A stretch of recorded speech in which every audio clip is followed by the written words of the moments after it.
नमस्कार। बहुत स्वागत करती हूँ आपका अपने YouTube चैनल जीवन जागृति में। मैंने पिछले वीडियो में चर्चा की थी वाणी दोष क्या है, और ये वाणी दोष के विषय में जानने के पहले हमने ये जाना था कि हमारे शरीर का हमारे आत्मा से क्या रिश्ता होता है, क्यों हमारे शरीर के निर्धारण में हमारे कर्म इतने उत्तरदायी होते हैं कि हमारा आने वाला जीवन जिसे हम नहीं जानते हैं, ये बहुत गहरा रहस्य है। हमें नहीं पता होता है कि हमारा आने वाला जन्म कैसा होगा, लेकिन हम आज अपने कर्मों से इन चीज़ों का निर्धारण कर सकते हैं। बहुत साधारण और बहुत थोड़े से परिश्रम से हम ये तय कर सकते हैं कि आने वाला जन्म हमारा कैसा होगा। अगर इस जीवन में आप किसी सुखी परिवेश में हैं तो ध्यान आपका जल्दी नहीं जाता है इन चीज़ों पे।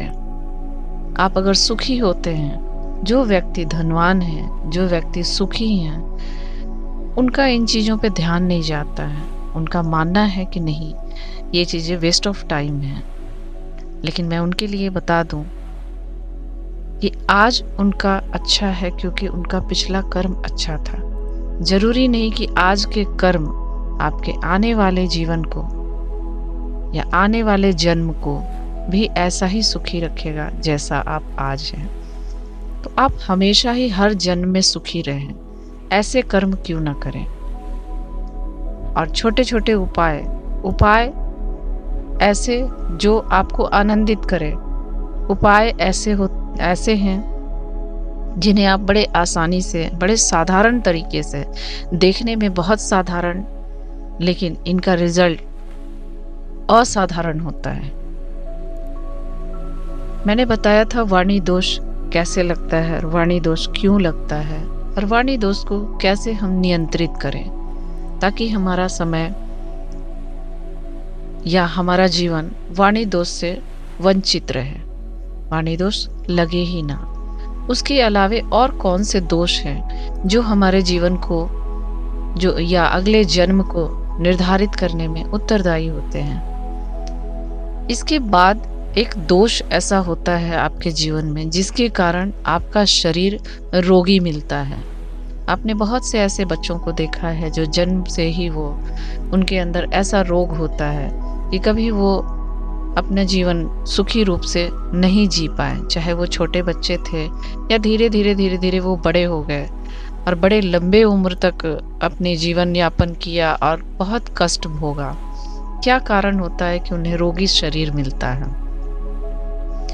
यहाँ पर मैं आपको बता दूं, रोगी शरीर जब आपका होता है तो आपके पिछले जन्म, या हो सकता है उसके पिछले जन्म, या हो सकता है उसके पिछले जन्म, क्योंकि ये 7 कर्मों का लेखा जोखा होता है जो ईश्वर ने ऐसी सिस्टम बनाई हुई है कि उसमें ईश्वर कुछ भी नहीं कर सकते हैं। आप कितना भी पाठ कीजिएगा, कितना भी पूजा कीजिएगा, कितना भी उपाय कितने भी कीजिएगा, लेकिन इन चीज़ों से तब वंचित नहीं हो पाएंगे जब आप इस भोग को शुरू कर चुके हैं, या जैसे आपका शरीर रोगी मिल चुका है और आप इस जन्म में बहुत उपाय कर रहे हैं और जानना चाह रहे हैं कि ये उपाय करके मैं कैसे स्वस्थ हो लूं, या कुछ ऐसे उपाय हों जिनके कारण हम स्वस्थ शरीर को प्राप्त कर सकें। तो यहाँ मैं आपको बता दूं, वैज्ञानिक तरीके से आपका शरीर जो मिल चुका है, जिसका निर्धारण हो चुका है,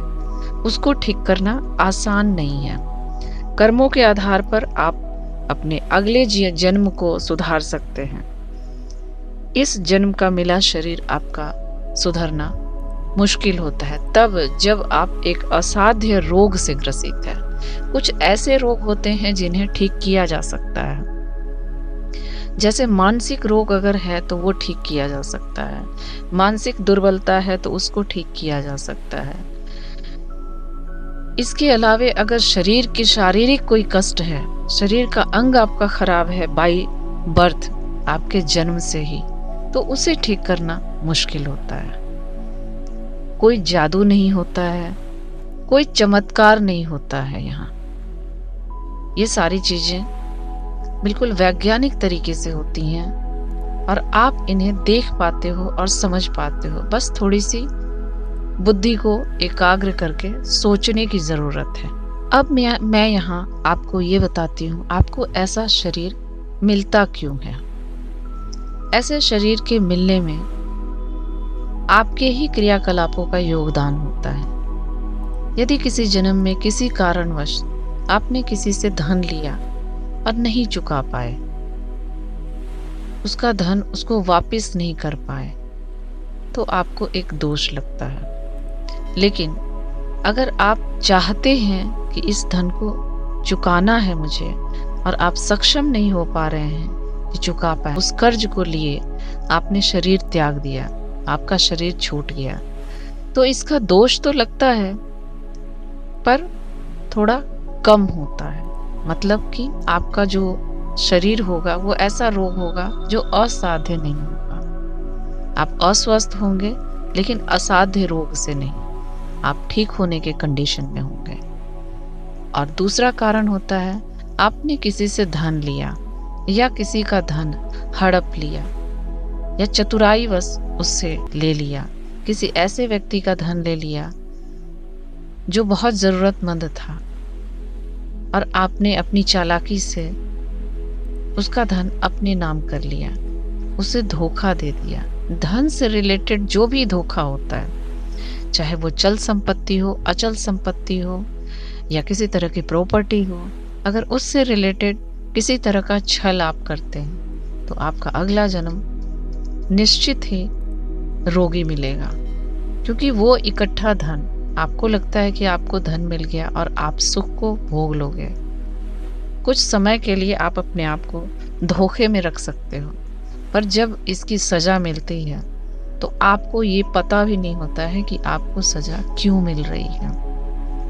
कहते हैं ईश्वर की लाठी बेआवाज होती है। ये कहने की बातें तो होती हैं, लेकिन ईश्वर ऑटोमेटिक सिस्टम आपका बना दिया है। आपके कर्म आपके पीछे आएगा, आपके ऊपर आएगा। तो क्यों ना अपने कर्म ही ऐसे रखे जाएं, क्यों ना ऐसे कर्म किए जाएं कि आपका आने वाला हर जन्म सुखमय हो और आप सुखी हो, धनवान हो, स्वस्थ हो और सारे सुखों को भोगने का भाग्य रखें। कई बार ऐसा भी होता है कि आपके पास धन बहुत है, आपके पास रिश्ते भी बहुत हैं, लेकिन आपका भाग्य भोगने वाला नहीं है, आपके भाग्य में उसका भोग नहीं है। तो आपका स्वभाव ऐसा हो जाएगा कि आप उन चीज़ों से सुख नहीं भोग पाओगे, सुख की प्राप्ति आपको मिल ही नहीं पाएगा। तो अपने सोच को भी, ये सारी चीज़ें, एक चीज़ कभी भी उत्तरदायी नहीं होता है किसी भी दुख को प्राप्त करने के लिए।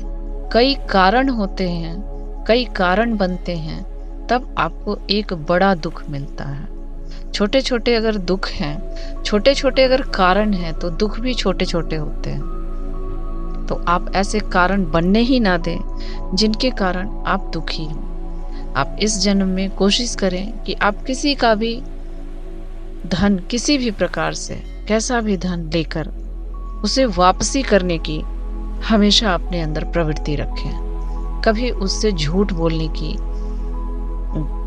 कोशिश ना करें। इसका दोष बहुत बड़ा दोष लगता है। पितृदोष तो सभी जानते हैं, सभी को पता होता है कि पितृदोष लगा है और उसका निवारण ये होता है, उसका कारण ये होता है। लेकिन ये सब कुछ दोष ऐसे हैं जिनका ना तो कारण दिखता है ना निवारण दिखता है, और बस आप दुख भोग रहे होते हो।